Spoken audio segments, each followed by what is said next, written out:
మొదలుగా తండ్రి అయిన దేవునికి కృతజ్ఞత చెల్లిస్తూ కూడి వచ్చిన మీ అందరికీ యేసుక్రీస్తు నామములో వందనాలు సమర్పిస్తున్నాను. నా పేరు లెమీరు. నేను యాప్రాల్ క్రీస్తంగా సభ్యునిగాను సువార్థికుడిగాను కొనసాగుతున్నాను. ఈరోజు మనము కొలసీలకు రాసిన పత్రిక 3వ అధ్యాయము 15వ వచనాన్ని చదువుకొని మనము వాక్య పఠనంలోకి వెళ్దాం.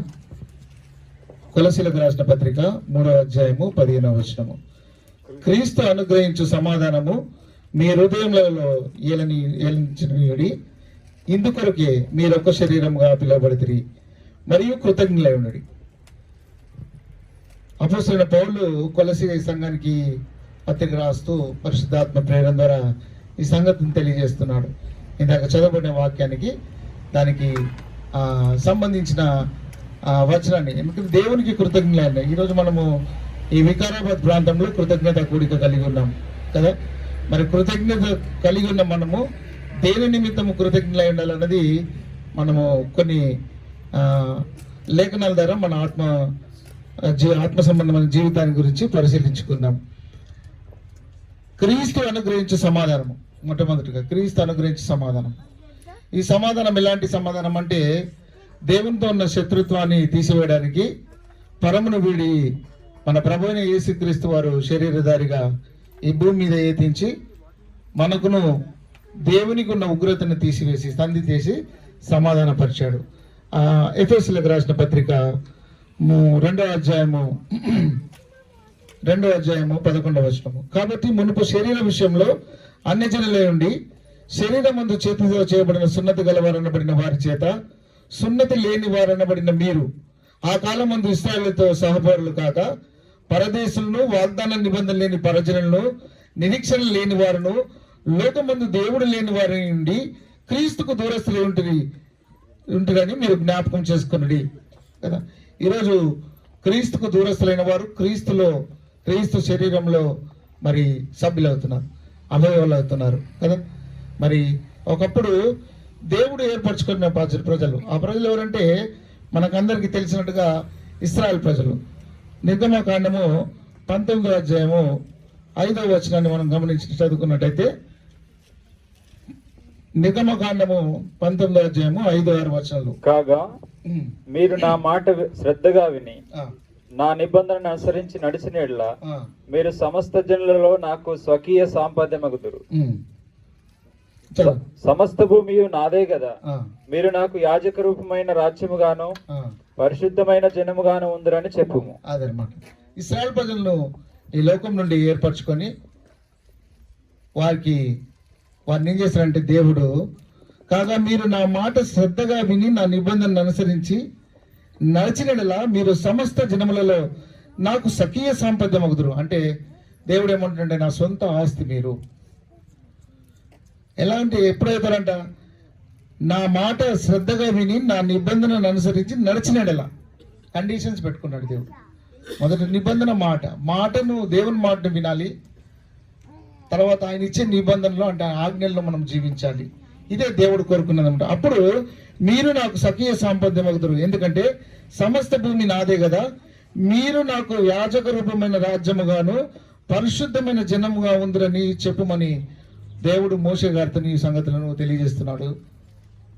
అదే మోషే గారికి దేవుడు చాలా విషయాలు భూ సంబంధమైన వాటిని, అంటే తాను భూమి మీద జరిపించబోయే క్రమాన్ని చాలా చక్కగా వివరించుకుంటూ వస్తున్నాడు. నిర్గమకాండము 25వ అధ్యాయము 8వ వచనం. నిర్గమకాండము 25:8. నేను వారిలో నివసించినట్లు వారు నాకు పరిశుద్ధ స్థలమును నిర్మింపవలను. సరే, దేవుడు పరమందున్నాడు, ఇశ్రాయేల్ ప్రజలను ఎన్నుకున్నాడు, వారిని స్వకీయ సాంపద్యంగా చేసుకున్నాడు.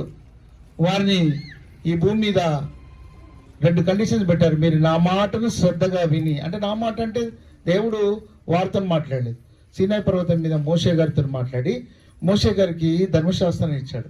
ఇచ్చేమని చెప్తున్నాడంటే, ఆ క్రమంలోనే ఏమంటున్నాడంటే, ఇదిగో నేను మీ మధ్యలో నివసించినట్టు వారు నాకు ఒక నివాస స్థలము కట్టాలి, నేను వారిలో నివసించినట్లు వారు నాకు పరిశుద్ధ స్థలమును నిర్మింపవలను, నేను నీకు కనబరిచిన విధముగా మందిరం యొక్క ఆ రూపమును దాని ఉపకరణములన్నింటినీ రూపమును నిర్మింపవలను. అంటే మోషే గారికి ఆ రూపాన్ని చూపించి, ఇదిగో ఇది ఈ క్రమం చొప్పున నేను వారి మధ్యలో నివసించాలంటే ఈ సంగతులు ఈ ఉపకరణములన్నీ నువ్వు దాంట్లో పొందుపరచు మోషే గారికి ఈ సంగతులను తెలియజేస్తున్నాడు. అదే 40వ వచనంలో 25వ అధ్యాయము 40వ వచనాన్ని చూసినట్టయితే, కొండ మీద నీకు కనబరిచిన వాటి రూపము చొప్పున వాటిని చేయుటకు జాగ్రత్త పడము. అదనమాట. అంటే ఇప్పుడు ఇక్కడ మనిషికి ఎప్పుడైతే దేవుడు అంటే దేవునికి కృతజ్ఞులై ఉండాలని చదువుకున్నాం కదా, అదే ఆర్డర్లో వస్తున్నాం మనము. ఎలా కృతజ్ఞులై ఉండాలంటే, దేవుడు ఏదైతే మానవుని ఆది మానవుని నిర్మించాడో, వాడి నాసికారంధంలో జీవాత్మ ఉన్నప్పుడు నరుడు ఎప్పుడు జీవాత్ముడయ్యాడో ఆ జీవం గురించి దేవుడు ఆత్మ గురించి ఆతృత కలిగి ఉన్నాడు. అంటే మనిషిని చేసే తన కబంధాస్తాల్లో బంధించుకోకుండా దేవుడు ఏం చేశాడంటే మానవునికి స్వేచ్ఛ చిత్తాన్ని ఇచ్చాడు. ఇది మనకందరికీ తెలుసు. అంటే మంచి చెడు, శాపము ఆశీర్వాదము, మరణము అలాంటి పాతలం ఇలాంటివన్నీ మన ముందే పెట్టాడు అనమాట. అంటే మనం ఏది ఎన్నుకుంటే దాంట్లో ఉంటాం. దేవుడు మానవుల కొరకు శ్రేష్టమైన దాన్ని చేశాడు. అయితే దేవుడు ఆ పరమును వీడి ఏం చెప్పాడంటే, నేను మీ మధ్యలో నివసించినట్లు మీరు నా స్వకీయ సాంపద్యమకు కదా, మీరు నా మాట శ్రద్ధగా విని నా నిబంధన మీరు గైకొన్నట్టయితే నేను మీ మధ్యలో నివాసం ఉంటాను, దాని గురించి ఏర్పాట్లు చేయని మోసే అని చెప్పాడు అన్నమాట. చెప్పిన తర్వాత దేవుడు ఏమంటాడంటే, కొండ మీద నీకు కనబరచబడిన వాటి రూపము చొప్పున వాటిని చేయుటకు నువ్వు జాగ్రత్త పడాలి. అంటే కొండ మీద నీకు ఏదైతే చూపించానో దాంట్లో ఏమి కలపొద్దు అనమాట. ఇంకా అంటే నీ స్వేచ్ఛ అంటే ఏ ఉపకరణం గురించి అయితే తెలియజేశాడో ఆ ఉపకరణంలో ఉపయోగించాలి, ఇంకొకటి మనం మార్చకూడదు అని మోషేకి చెప్తున్నాడు అనమాట. అయితే మోషే సరే ఆ వర్తమానాన్ని అందుకొని ముందుకు కొనసాగాడు. 31వ అధ్యాయము చాలా సంగతులు ఉన్నాయి, నేను కట్ షాట్ చేసుకుంటూ వెళ్ళిపోతున్నాను, సమయం మనకు సరిపోదు కాబట్టి. 31వ అధ్యాయంలో మొదటి 5 వచనాలు మనం గమనించి చదువుకుందాం. మరియు యెహోవా మోషేతో ఇట్లా నేను, చూడుము, నేను యూదా గోత్రంలో హూరు మన్మడును హూరు కుమారుడైన బెసలేలను పేరు గలవాన్ని పిలిచి తిని విచిత్రమైన పనులను కల్పించుటకు, బంగారముతోనూ వెండితోనూ ఇత్తడితోనూ పని చేయుటకు, పొదుపుటకై రత్నములను సానబెట్టుటకు, కర్ర కోసి చెక్కుటకును, సమస్త విధములైన పనులు చేయుటకును, జ్ఞాన విద్య వివేకము సమస్త పనులను నేర్పును వానికి కలుగునట్లు వానిని దేవుని ఆత్మపూర్ణిగా చేసి ఉన్నాను. చూడండి, ఇప్పుడు సందేశము మోషే గారికి ఇచ్చాడు, నువ్వు దీంట్లో ఏది కలుపు. మోషే గారి వర్తమానం తీసుకొని ఏం చేశాడంటే, ఇదిగో బెస్లేల్ అనే ఒక అతను ఉన్నాడు, అతని యుద్ధకు నువ్వు వెళ్ళు, అతని నేర్పరితనము, అతని జ్ఞాన విద్య వివేకము నేర్పరి పని గలవాడు, పని చేయట్లలో చాలా విచిత్రమైన పని. అంటే ఎన్నుకునే విషయంలో దేవుడు ఒక అడ్రస్ చెప్పి అతని వ్యక్తిని పరిచయం చేస్తాడు మోషే నువ్వు వెళ్ళి నీకు ఊరు మన్మడైన ఊరు కుమారుడైన బెసలేల్ అనే ఒక అతను ఉన్నాడు. బెసలేల్ ఎలాంటి వాడు అంటే అతని గురించి క్యారెక్టర్ చెప్తున్నాడు. ఏమంటే, నేను యూదా గోత్రం 2వ వచనము, యూదా గోత్రంలో ఊరు మన్మడును ఊరు కుమారుడైన బెసలేల్ అని పేరు గల వాడిని పిలిచి తిని. ఈ విషయాలు మీరు చాలా జాగ్రత్తగా మనం అంటే వికారాబాద్లో క్రీస్తు సంఘం అంటే అది మీకు క్లోజింగ్లో తెలియజేస్తాను. క్రీస్తు సంఘము దేవుని నివాస స్థలమైనది, ఇది మీరు జ్ఞాపకం పెట్టుకోండి. అంటే ఇప్పుడు ఇక్కడ కట్టబోయే భౌతిక మందిరం కాదు, ఇక్కడ ఆల్రెడీ మందిరం కట్టబడుతుంది. సరే, ఆ బెసలేల్ వ్యక్తిని దేవుడు మోషే గారికి తెలియజేస్తున్నాడు. మోషేకి అతను యూదా గోత్రంలో హూరు మనుమడును ఊరు కుమారుడైన బెసలేలను పేరు వల్ల కానీ పిలిచి తిని విచిత్రమైన పన్ను కల్పించుటకు, బంగారముతో వెండితో ఇత్తడితోను పని చేయుటకును, పొదుగుటకై రత్నములను సానబెట్టుటకు, కర్రకోసి చెక్కుటకును, సమస్త విధమైన పనులను చేయుటకు, జ్ఞాన విద్య వివేకములను సమస్త పనులను నేర్పును వానికి కలుగునట్లు దేవుని ఆత్మపూర్ణంగా చేసినాను. కాబట్టి నువ్వు బెస్లేల్ని ఎన్నుకుంటున్నాను ఈ పని గురించి. ఆ బెస్లేల్ ఈ పని చేస్తాడు. బెస్లేల్ ఏం చేస్తాడంటే, ఇప్పుడు ఆ సాక్ష్యపు గుడారపు ప్రత్యక్షపు గుడారపు యొక్క నమూనాను ఏ రూపాన్ని అయితే దేవుడు ఆ సీనాయి పర్వతం మీద మోషే గారికి తెలియజేశాడో ఆ రూపాన్ని ఉన్నది ఉన్నట్టుగా, ఇదిగో నేను చెప్పిన దాన్ని నువ్వు జాగ్రత్తగా దాన్ని గమనించి దాని ప్రకారమే చేయమని ఏ రీతిని చెప్పాడో ఇప్పుడు చూడండి. మోషే గారికి రూపచిత్రాన్ని చూపించాడు దేవుడు. బెస్లేలు చూపించాడా? చూపించలేదు. బెస్లేలు వింటున్నాడు ఆ మాటను. అంటే మోషే గారు ఈ సంగతి అంటే బెస్లేలు గురించి చెప్పాడు, నువ్వు అతని దగ్గరికి వెళ్ళు, అతనికి ఈ పనులలో నేర్పరగలవాడు. అందుకనే దేవుడు కొందరిని ఎన్నుకుంటాడు అనమాట, తన పని కొరకు కొందరు ఎన్నుకుంటారు. వారు నిబద్ధతోని శ్రద్ధతోని ఇంకా చెప్పాలంటే పరిపూర్ణంగా ఆత్మపూర్ణులుగా ఈ పని జరిగించుకోవాలి. ఇది దేవుని పని, మహోన్నతులైన దేవుని పని కాబట్టి అంతే జాగ్రత్తగా ఆ బెస్లేలకు మోషే గారు తెలియదు. కొండ మీద నీకు కనబరిచిన వాటికి రూపము చొప్పున చేయుటకు జాగ్రత్త పడతాడు. ఏం జాగ్రత్త పడ్డాడు? బెస్లేల్ అనే వ్యక్తిని చెప్పినప్పుడు బెస్లేల్ దగ్గరికి వెళ్ళి ఈ సంగతిని చెప్పాడు. మరి బెస్లేల్ ఏం చేశాడు చూడండి. అతనికి దేవుడు ఏం చేశాడంటే జ్ఞాన విద్య వివేకమును సమస్తమైన పనులను ఇచ్చాడనమాట. అంటే నేర్పరితనం, ఒక క్వాలిటీస్, ఆ వర్క్ చేసే క్యాలిబర్ అంటాం కదా, అంటే నేర్పరితనము. ఈ వర్క్లో అయితే ఇతను అంతఃకరణ శుద్ధితోటి చాలా జ్ఞాన వివేకము గల వాడు. అంటే జ్ఞానము, వివేకము, విద్య, ఈ మూడు కావాలన్నమాట. అయితే అతనిలో సమృద్ధిగా ఉన్నాయి.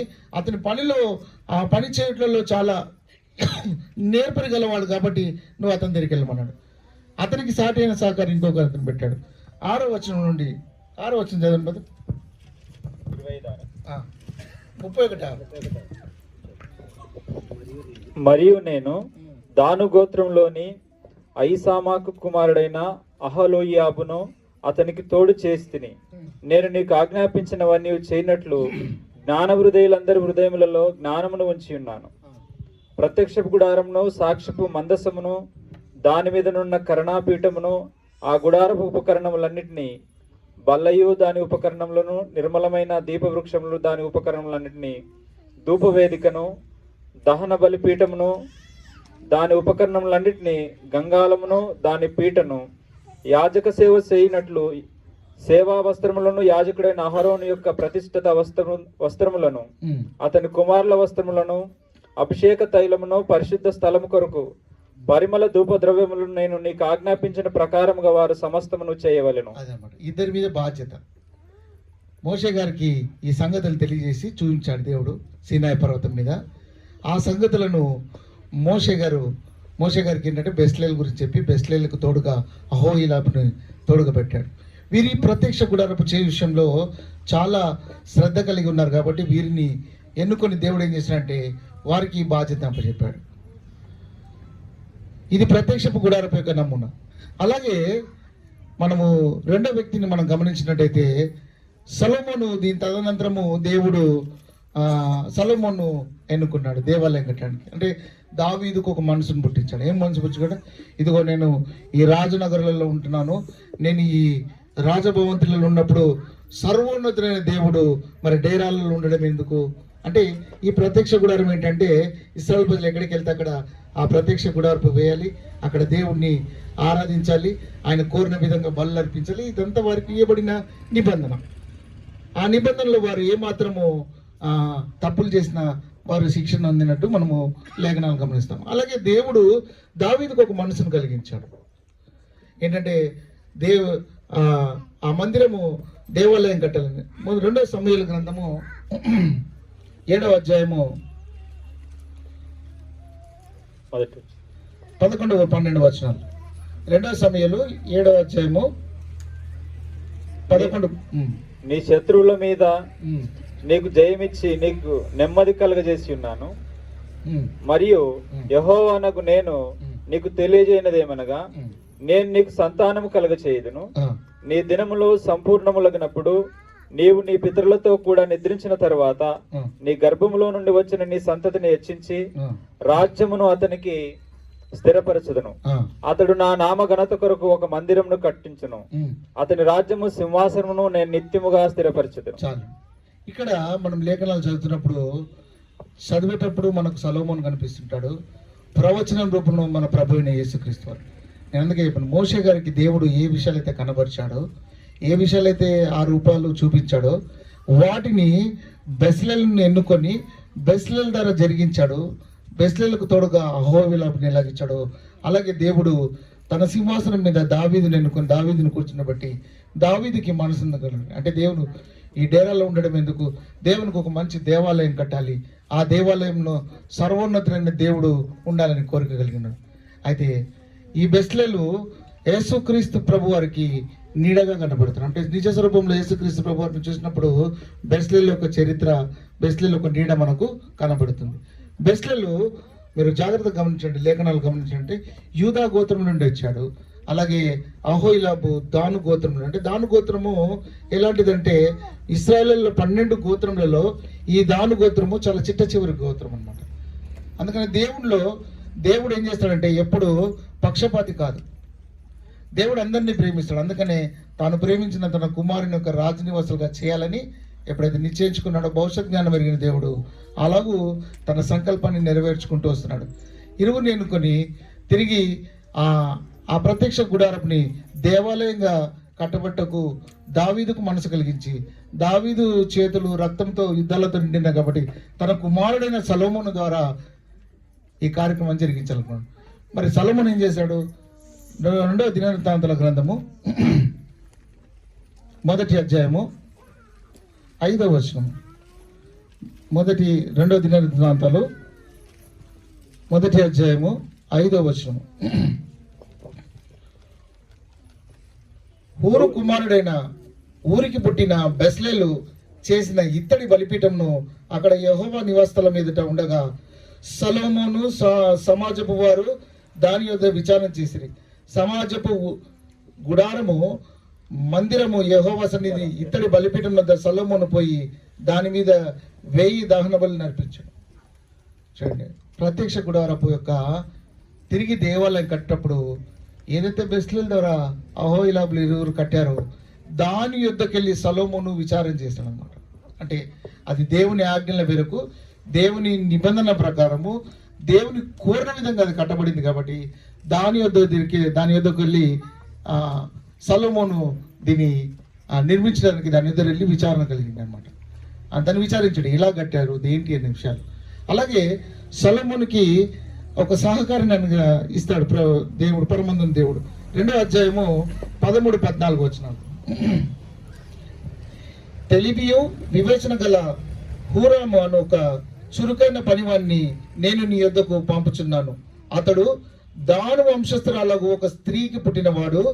వాని తండ్రి తూరు సంబంధవాడైన అతడు బంగారముతోనూ వెండితోనూ ఇత్తడితోనూ ఇనుముతోనూ రాళ్లతోనూ మ్రానులతోనూ ఊదా నూలుతోనూ నీలి నూలుతోనూ సున్నపు నూలుతోనూ ఎర్రని నూలుతోనూ పని చేయగల నేర్పరైన వాడు.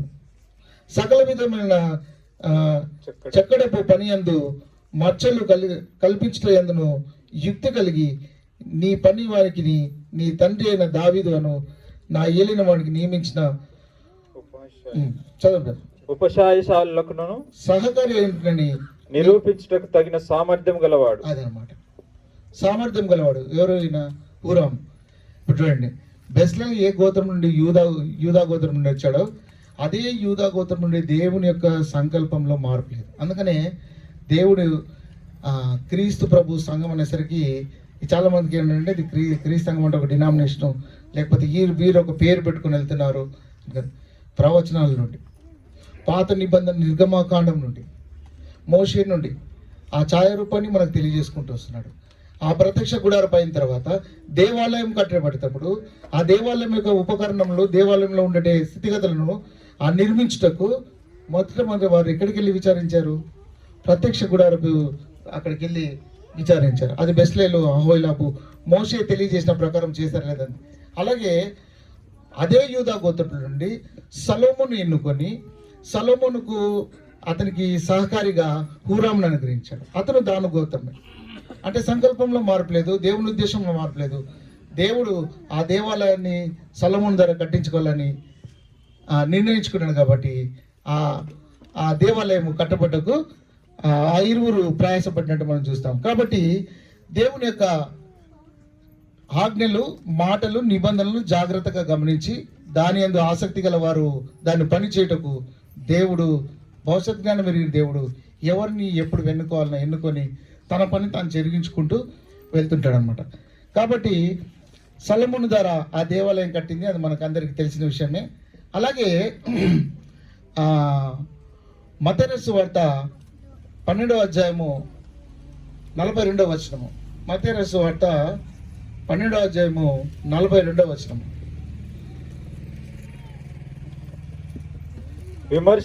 విమర్శ సమయమున ఆ, దక్షిణ దేశపు రాణి ఈ తరము వారితో నిలవబడి వారి మీద నేర స్థాపన చేయను. ఆ, ఆమె సొలొమోను జ్ఞానం వినుటకు ఆ, భూమ్యాంతముల నుండి వచ్చెను. వచ్చాను.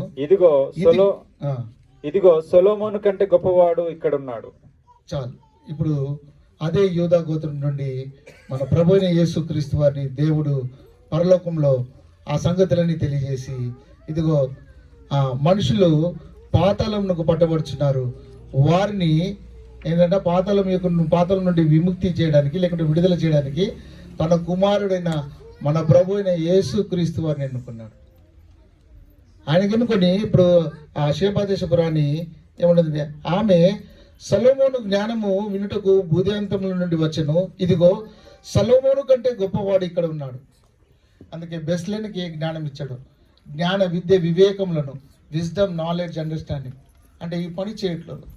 అందుకని మన ప్రభు అయిన యేసుక్రీస్తు వారు ఆ పని చేయుటకు ఏం చేశాడంటే దేవుడు ఎన్నుకొని పంపించాడు.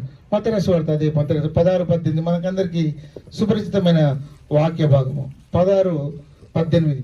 మరియు నువ్వు పేతురువు, ఈ బండ మీద నా సంఘమును కట్టుదును, పాతాళ లోక ద్వారములు దాని ఎదుట నిలవనేరవని నేను నీతో చెప్పుచున్నాను.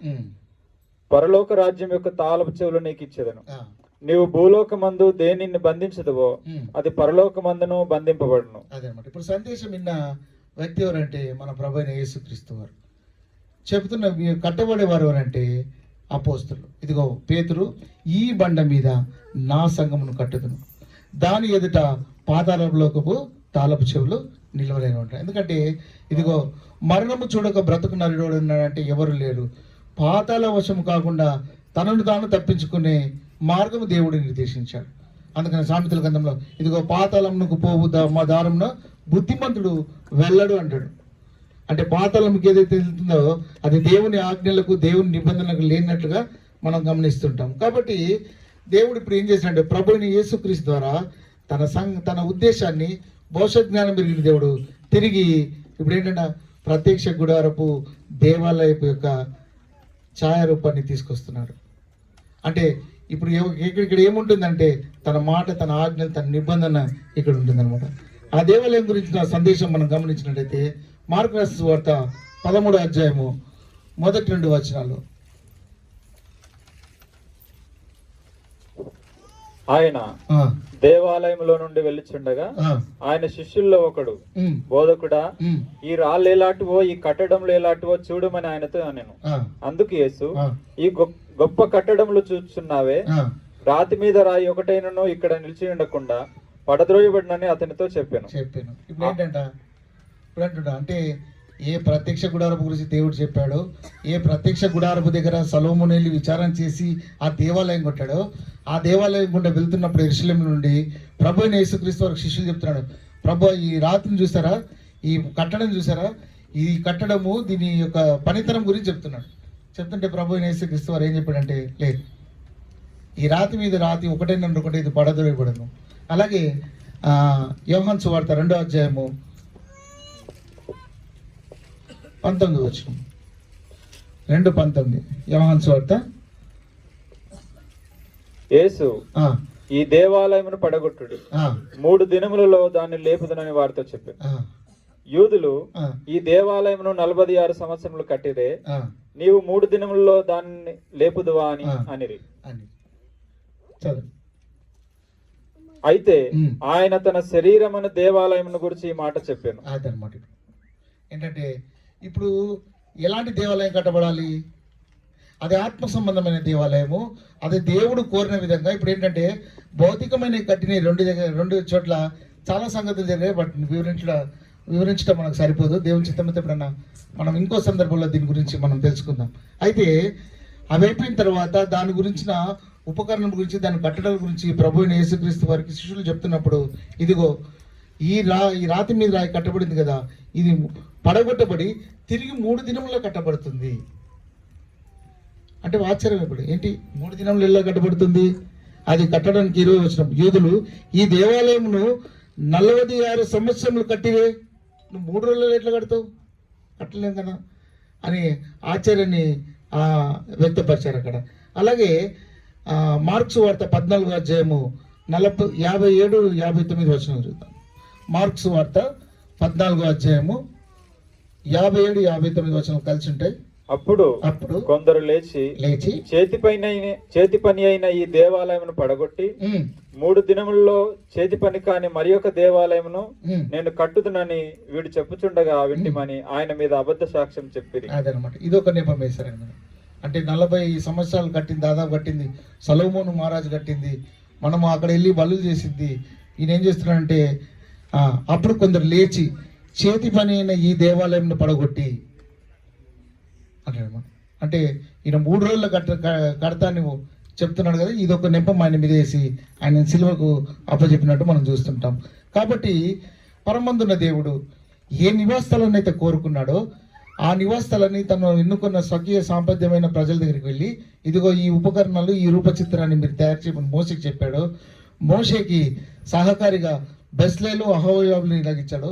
ఆ తదనంతరము దావీదుకు మనసును కలిగించి సొలొమోను ద్వారా దేవాలయం నిర్మించాలని ఆ దేవాలయం యొక్క స్థితిగతులను తెలియజేసి సొలొమోను ఆ దేవాలయం నిర్మించినప్పుడు సొలొమోను ఒక ఆశ్చర్యాన్ని వ్యక్తపరుస్తాడు. ఏంటంటే ఇంత శ్రేష్టమైన మందిరాన్ని ఇంకా దేవాలయం కట్టాను కదా, ఆకాశము భూమి పట్టజాలని నీకు ఈ మందిరంలో కేవలం నీ కన్ను దృష్టి దీనిపైన ఉంచమని కోరుకుంటాడు సొలొమోను. అలాగే ప్రభువుని యేసుక్రీస్తు ద్వారా ఒక మందిరం కట్టబడాలి, ఆ మందిరము ఆత్మ సంబంధమైనది ఉండాలి, ఆ మందిరంలో ఉండే జనులు ఆత్మ సంబంధులై ఉండాలి అని తిరిగి ఇప్పుడు భౌతికమైన కట్టడం దగ్గర ఏమైపోయిందంటే ఇప్పుడు ఎలాగైపోయింది. ఫర్ ఎగ్జాంపుల్ ఇక్కడ డేరా ఉందనుకోండి, ఇక్కడ ప్రత్యక్ష గుడారం ఉందనుకోండి, ఇక్కడికి వచ్చి దేవుడు ఆజ్ఞాపించిన బలు నడిపించాలి, వెళ్ళాలి, తప్పిదములు చేసుకోవాలి, మళ్ళీ రావాలి, మళ్ళీ జ్ఞప్తికి వచ్చినప్పుడు మళ్ళీ చేయాలి, ఇది రొటీన్ అయిపోయింది. అయితే దేవుడు భవిష్యత్ జ్ఞానం కలిగిన దేవుడు అపోస్తల కార్యము 2వ అధ్యాయము 23వ వచనం, అపోస్తల కార్యములు 2వ అధ్యాయము 23వ వచనం, దేవుడు నిశ్చయించిన సంకల్పమును ఆయన భవిష్యత్ జ్ఞానం అనుసరించి అప్పగింపబడిన ఈయనను మీరు దుష్టుల చేత సిలువ వేయించి చంపితిరి. అది నిశ్చయించిన సంకల్పం కాబట్టి ఆయన చనిపోయి తిరిగి లేపబడిన దినము ఆ 3వ దినము మందిరం కట్టబడుతుంది. ఆ మందిరంలో చేర్చబడిన వారు సహోదరులు నరసింహ గారు ఇందాక చేర్చేసారు 13 మంది ఇక్కడ లెక్కను చూసాం మేము. ఆ మందిరం అన్నమాట అది ఆత్మ సంబంధమైన మందిరము, అది కట్టబడుచున్నది. అంటే ఎవరైతే ఈ వాక్యాన్ని విని ఆ వాక్యానికి లోబడి ఆ నిబంధనలకు వస్తారో వారు ఆత్మ సంబంధమైన మందిరంగా కట్టబడుతున్నారని మనం జ్ఞాపకిస్తాం. 1 కొరింథీయులకు రాసిన పత్రిక 8వ అధ్యాయము 5, 6 వచనాలు. 1 కొరింథీయులకు రాసిన పత్రిక 8వ అధ్యాయము 5, 6 వచనాలు. దేవతలనబడిన వారును ప్రభువులనబడిన వారును అనేకులు ఉన్నారు.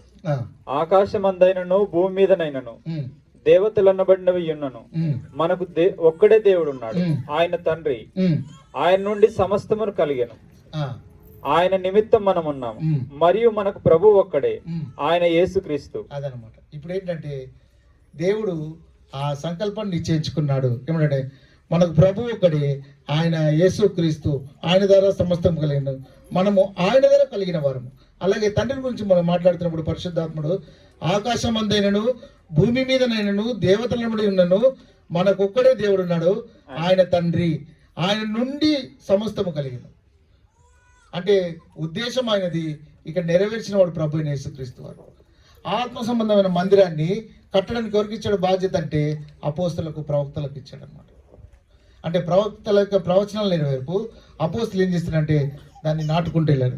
ఇందాక సహోదరులు చెప్పారు ఏంటంటే అపోస్తలైన పౌలు అపోస్తల కార్యం జరుగుతున్నప్పుడు కొన్ని సంగతులు అంటే ఆ క్యారెక్టర్ అట్లా రిఫ్లెక్ట్ అవుతున్నాయి. ఎలాగ రిఫ్లెక్ట్ అవుతుంటాయి? ఇదిగో క్రీస్తు మీ కొరకు బాధపడి తన అడుగుజాడలు నడిచినట్లు ఒక మాదిరి ఉంచిపోయాడు అనమాట. ఆ మాదిరిని కొనసాగించిన వారు ఎవరంటే అపోస్తలు. ఇదిగో క్రీస్తు కలిగిన మనసును మేమును కలిగి ఉన్నాము. అంటాడు. అంటే క్రీస్తు యేసుకు ఏ మనసు కలిగి ఉన్నాడో, ఏ బోధన అయితే వారు విన్నారో, ఏ బోధన అయితే వారు నేర్చుకొని ఆ బోధన ఎందు అంటే ప్రభు అయిన యేసుక్రీస్తు వారు ఎక్కడ నేర్చుకోండి బోధ? యోహాను సువార్త 7వ అధ్యాయం 16వ వచనం. యోహాను సువార్త 7:16. అందుకు యేసు నేను చేయబోదా నాది కాదు నన్ను పంపిన వాడిని.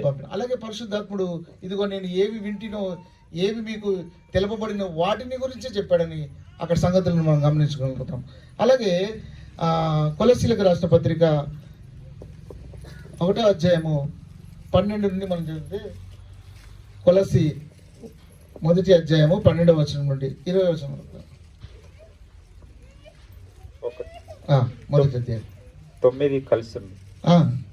అందుచేత ఈ సంగతి వినినాటి నుండి మేమును మీ నిమిత్తం ప్రార్థన చేయటం మానక మీరు సంపూర్ణ జ్ఞానమును ఆత్మ సంబంధమైన వివేకము గలవారును ఆయన చిత్తమును పూర్ణముగా గ్రహించిన వారినై ప్రతి సత్కార్యంలో సఫలులగుచు దేవుని విషయమైన జ్ఞానమందు అభివృద్ధి పొందుచు అన్ని విషయంలో ప్రభువును సంతోషపెట్టినట్లు ఆయనకు తగినట్లుగా నడుచుకున్న వలనని ఆనందంతో కూడిన పరిపూర్ణమైన ఓర్పును దీర్ఘశాంతమును కనపరిచినట్లు ఆయన మహిమా శక్తిని బట్టి సంపూర్ణ బలముతో బలపరచబడవలననియు తేజోవాసులైన పరిశుద్ధ స్వాస్థ్యములో పాలువారొకటకు మనల్ని పాత్రలుగా చేసిన తండ్రికి మీరు కృతజ్ఞతాస్తులు చెల్లింపవలననియు దేవుని బతిమాలుచున్నాం.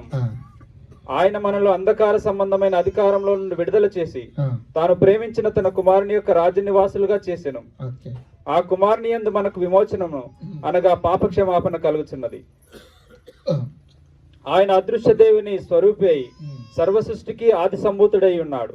ఏలైనగా ఆకాశం అందున్నవి భూమి అందున్నవి దృశ్యమైనవి గాని అదృశ్యమైనవి గాని అవి సింహాసనములైనను ప్రభుత్వములైనను ప్రధానులైనను అధికారములైనను సర్వమును ఆయన యందు సృజింపబడను. సర్వమును ఆయన ద్వారాను ఆయనను బట్టి సృజింపబడను. ఆయన అన్నిటికంటే ముందుగా ఉండువాడు ఆయనే సమస్తమునకు ఆధారభూతుడు. సంఘము అను శరీరమునకు ఆయనే శిరస్సు. అంటే ఆయన గురించి పరిచయాలు చెప్పుకుంటూ అందులో చేర్చబడిన వారి గురించి చెప్తూ ఏం చెప్తారంటే, తేజోవాసులైన పరిశుద్ధుల స్వాస్థ్యంలో పాలివారొకటకు మనలను పాత్రుగా చేసిన తండ్రికి మీరు కృతజ్ఞతాస్తుతులు చెల్లించవలననియు దేవుని బతిమాల్చును. ఆయన మనలను అంధకార సంబంధమైన అధికారం నుండి విడుదల చేసి తాను ప్రేమించిన తన కుమారుని యొక్క రాజ్య నివాసులుగా చేశాను.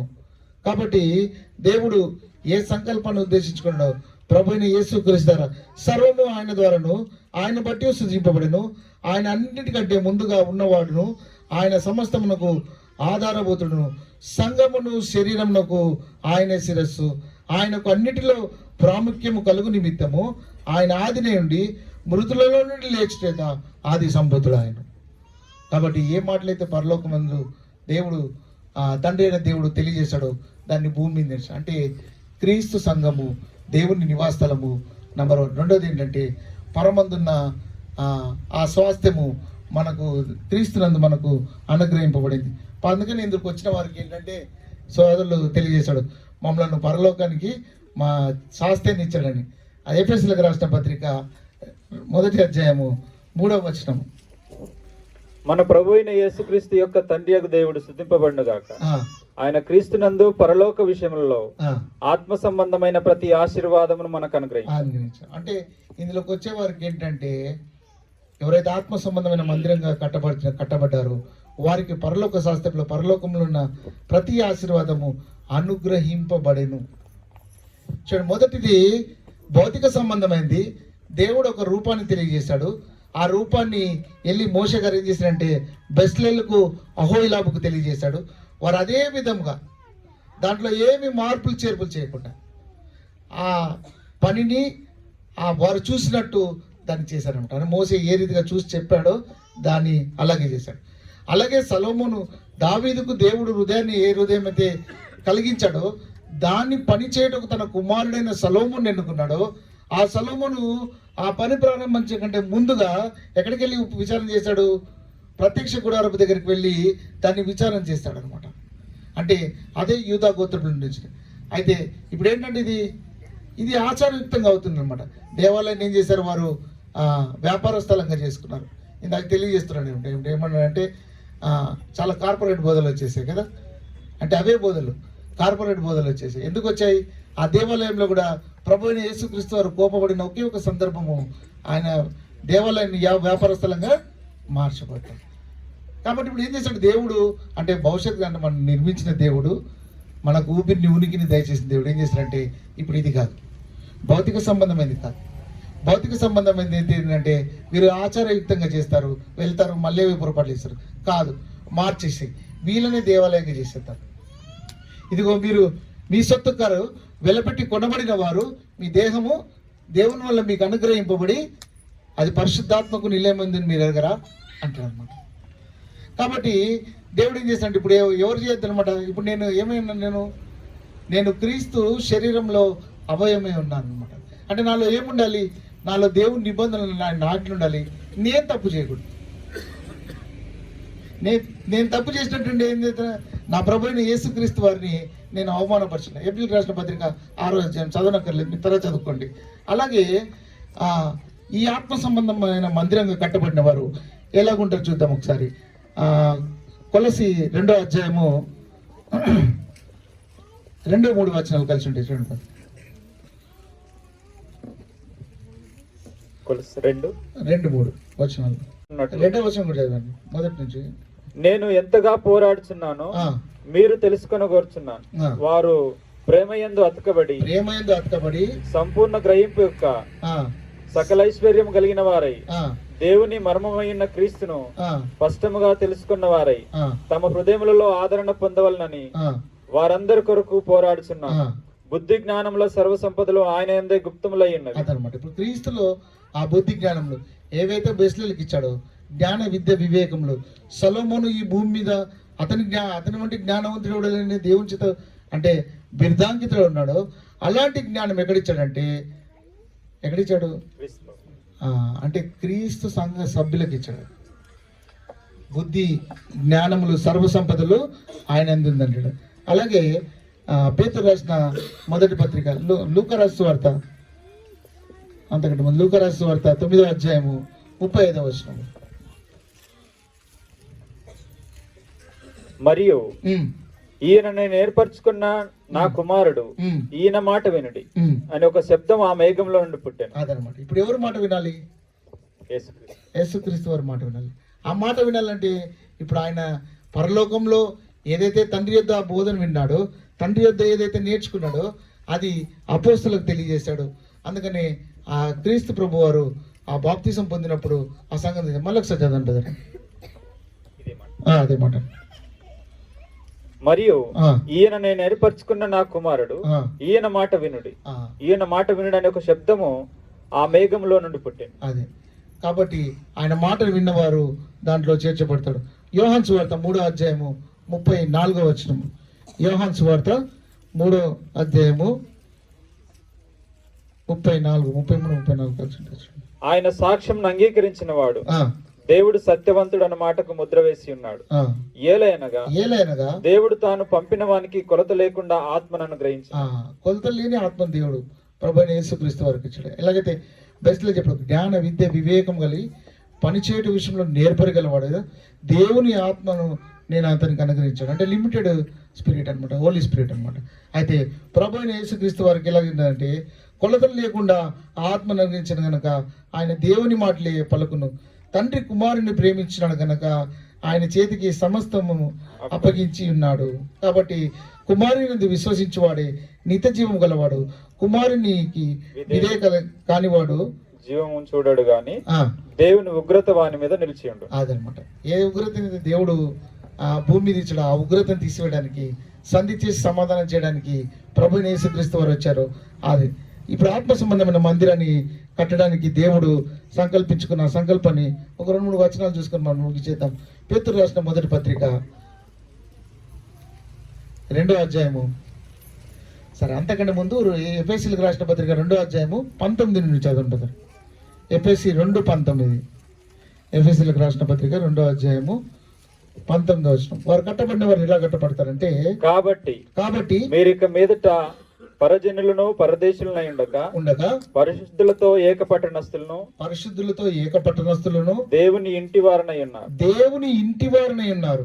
క్రీస్తు యేసే ముఖ్యమైన మూలరాయి అయి ఉండగా, క్రీస్తేసే ముఖ్యమైన మూలరాయి ఉండగా, అపోస్తలును ప్రవక్తలు వేసిన పునాది మీద, ఈ మాటను గుర్తుపెట్టుకోండి, అపోస్తులు ప్రవక్తలు ప్రవక్తలు వేసిన పునాదుల మీద మీరు కట్టబడి ఉన్నారు. కట్టబడి ప్రతి కట్టడమును ఆయనలో ఆయనలో చక్కగా అమర్చబడి ప్రభువునందు పరిశుద్ధమైన దేవాలయం ఒకటకు ఆ వృద్ధి పొందుచున్నది. అదనమాట. ఇప్పుడు పరిశుద్ధమైన దేవాలయం ఒకటకు ముఖ్యమైన మూలరాయి యెషయా ప్రవక్త ఏం చేస్తారంటే, ఈ రాయి సియోనులో పరిశోధింపబడిన రాయి, అంటే పరలోకంలో ఆ రాయి పరిశోధింపబడిన రాయి, ఆ రాయి ముఖ్యమైన మూలరాయి. ఇప్పుడు ఇక్కడ భవిష్యత్తులో చర్చ్ బిల్డింగ్ కడతాం అంటే, ఇప్పుడు ఇక్కడ ఏం చేస్తారు, ఒక మెజర్మెంట్ తీసుకొని ఒక మూలరాయి పెడతారు ఎక్కడ ఒకటి.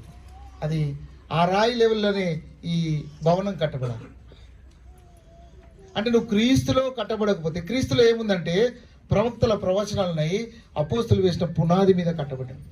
నువ్వు ఏ సంఘంలో ఉన్నావో ఆ సంఘం యొక్క పునాదులు. అందుకనే సహోదరులు మనకి 2 లెసన్స్ పెట్టేశారు ఇక్కడ. ఏ సంఘం ఎవరిది, ఇప్పుడు ముఖ్యమైన మూలరాయి కనబడుతుంది మీకు. మొదటి సంవత్సరం 33 సంవత్సరంలో ఒక మూలరాయి కనబడుతుంది. తక్కిన మూలరాయిలన్నీ మీరు తర్వాత ఆలోచించుకోండి. కాబట్టి అందులో నియమ విషయాలు ఇక్కడ ఉన్నాయి మీకు. ఆ ముఖ్యమైన మూలరాయి, ఆ మూలరాయి ఏంటిదంటే, అపోస్తులను ప్రవక్తలు వేసిన పునాది మీద మీరు కట్టబడి ఉన్నారు. ప్రతి కట్టడము ఆయనలో చక్కగా అమర్చబడి ప్రభువునందు పరిశుద్ధ దేవాలయం ఒకటకు వృద్ధి చెందుతున్నది. ఆయనలో మీరు కూడా ఆత్మమూలంగా దేవునికి నివాస స్థలమై ఉండటకు కట్టబడుచున్నారు. ఎఫెసీయులకి సందేశం అందుతుంది అన్నమాట. ఎఫెసీయులను అన్ని జనులకి సందేశం అందుతుంది. చూడండి, యూదా గోత్రముల నుండి ప్రభువైన యేసుక్రీస్తు వారు వచ్చి, ఇదిగో వాగ్దాన నిబంధన లేని పరజనులు, దేవుడు లేని ప్రజలు, క్రీస్తుకు దూరస్తులైన ప్రజల గురించి ఈ సందేశాన్ని తెలియజేస్తున్నారు. ఇదిగో మీరు ఆత్మ సంబంధమైన మందిరంగా కట్టబడతారు. ఈ కట్టడము ఎలాంటి కట్టడం అంటే, ప్రవక్తలు అపోస్తులు వేసిన పునాదుల మీద ఈ కట్టబడుతుంది. మొదటి పేతురు రాసిన పత్రిక 2వ అధ్యాయము 5వ వచనము. మొదటి పేతురు రాసిన పత్రిక 2వ అధ్యాయము 5వ వచనము. యేసుక్రీస్తు ద్వారా దేవునికి అనుకూలములగు ఆత్మ సంబంధమైన బలులను అర్పించుటకు పరిశుద్ధ యాజకులుగా ఉండునట్లు మీరును సజీవమైన రాళ్ల వలె ఉండి ఆత్మ సంబంధమైన మందిరముగా కట్టబడుచున్నారు. అదనమాట. ఆత్మ సంబంధమైన రాళ్ళ, సజీవమైన రాళ్ళు అంటే అక్కడ అందుకని అంటే పేద రాసిన మొదటి పత్రికలోనే 18వ వచనంలో, పితృపారంపర్యమైన మీ వ్యర్థ ప్రవర్తన విడిచిపెట్టినట్టుగా వెండి బంగారమును క్షయవస్తువుల చేత మీరు విమోచింపబడాలి, కానీ అమూల్యమైన రక్తము చేత, అనగా నిర్దోషము పరిశుద్ధమైన నిష్కలంకము గొర్రెపిల్ల వంటి క్రీస్తు రక్తము చేత మీరు విమోచింపబడి, ఆ విమోచింపబడిన వారు దేవుని ఆత్మ సంబంధమైన మందిరంగా కట్టారు. ఇప్పుడు తప్పు చేయడానికి అవకాశం లేదు. ఇప్పుడు నేను ఆయన మందిరంలో ఒక రాతిని, నేను సజీవమైన రాయిని, నేను బ్రతికున్న రాయిని. అందుకనే చనిపోయిన తర్వాత కూడా ఆదరణ ఉందనమాట. నేను ప్రభునందు నిద్రించిన వారికి ఇప్పటికి రాయము, ప్రభునందు నిద్రించేవారు ధన్యులు. వారు ఎలా ధన్యత్వం పోయారు? వారు పరలోక శాస్త్రంలో పరలోకంలో పౌరస్థితి వారికి ఉంది కాబట్టి వారికి ఏ అభయం లేదు, అంటే ఏ భయం లేదు, వారికి అభయహస్తం ఉందని తెలియజేస్తున్నాడు. అలాగే తిమోతికి రాసిన మొదటి పత్రిక 3వ అధ్యాయము 7వ వచనము. మొదటి తిమోతికి రాసిన పత్రిక 3వ అధ్యాయము 15వ వచనం. అయినను నేను ఆలస్యం చేసిన దేవుని మందిరంలో అనగా జీవముగల దేవుని సంఘములో జనులేలాగు ప్రవర్తింపవలెనో అది నీకు తెలియబడవలనని ఈ సంగతులను నీకు రాయిచున్నాను. ఆ సంఘము సత్యమునకు స్తంభమును ఆధారమునై ఉన్నది. ఇప్పుడు ఇక్కడ కట్టబోయేది భవనము సత్యమునకు స్తంభమును ఆధారమునై ఉంటుంది అనమాట. అంటే కల్పితమైన బోధన. ఇప్పుడు చూడండి, మోషే గారికి ఏ సంగతులు అయితే సీనాయి పర్వతం, ఇగో నీవు ఆ పని చేసే విషయంలో జాగ్రత్త. సొలొమోనుకు ఆ బాధ్యత చెప్పినప్పుడు ఆ ప్రత్యక్ష గుడారపు దగ్గర వెళ్ళి విచారణ చేయటం. ప్రభు అయిన యేసుక్రీస్తు వారు ఏమన్నాడో ఆయన మాటలు వినండి, ఆ మాటల ప్రకారం మీరు ఉండండి. ఆ ప్రవక్తల ప్రవచనాలలో అపోస్తుల పునాదుల మీద కట్టబడ్డారో వారు ఇలాగుంటారు అనమాట. వారు ఎలాగుంటారంటే సత్యమునకు సత్యమునకు స్తంభమును ఆధారమునై ఉన్నదని తెలియజేస్తుంది. ఆ సంఘము పెళ్లి కుమార్తె సంఘం. ఆ సంఘము ఒకవేళ ప్రభు రాకడ ఇప్పుడు వచ్చింది అనుకోండి, ఎలా ఉంటుంది ఆ సంఘము? చివరి ఒక ప్రవచనాన్ని మీకు చూపిస్తే ముగిచేస్తాను. కీర్తనల గ్రంథము 45వ వచనము 13-14 వచనం. కీర్తనలు 45వ వచనము 40 అధ్యాయము 13-14 వచనం. అంతఃపురములో నుండి రాజకుమార్తె, అంతఃపురంలో నుండి రాజకుమార్తె కేవలము మహిమగలది, కేవలము మహిమగలది. ఆమె వస్త్రములు బంగారు బుట్ట పని చేసినది.